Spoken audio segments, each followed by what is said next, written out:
राज्यातल्या अनेक जिल्ह्यांमध्ये आज अवकाळी पावसानं जोरदार हजेरी लावली आहे। या अवकाळी पावसामुळे शेती पिकांना मोठा फटका बसलाय, तर उकाड्यामुळे हैराण असलेल्या नागरिकांना या अवकाळी पावसामुळे काहीसा दिलासा देखील मिळालेला आहे। जालन्यात वादळी वारा आणि अवकाळी पावसामुळे पिकांचं मोठं नुकसान झालंय। ऊस, मका, गहू, ज्वारी, बाजरी हे पिकं उद्ध्वस्त झाले, त्यामुळे शेतकरी आर्थिक अडचणीत सापडले। त्यासाठी प्रशासनानं पंचनामे करून नुकसान भरपाई द्यावी अशी मागणी शेतकऱ्यांनी केली आहे। तर नांदेडमधील हिमायतनगरात गारपीट आणि अवकाळी पावसाचा तडाखा बसला। अवकाळी पावसामुळे हळद आणि मक्याचं मोठं नुकसान झालं। हळद काढणीचे दिवस असताना अवकाळी पावसामुळे शेतकऱ्यांची तारांबळ उडाली, त्यामुळे नुकसानीचे पंचनामे करून मदत द्यावी अशी मागणी केलेली आहे।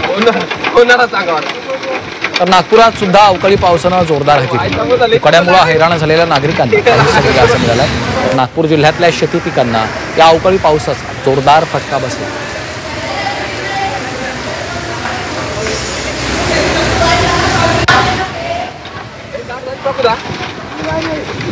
तर जालन्यात अवकाळीमुळे पिकांचं मोठं नुकसान झालेलं आहे। नांदेडच्या हिमायतनगरात गारपीट झालेली आहे, तर नागपूरला देखील अवकाळीचा मोठा तडाखा बसला।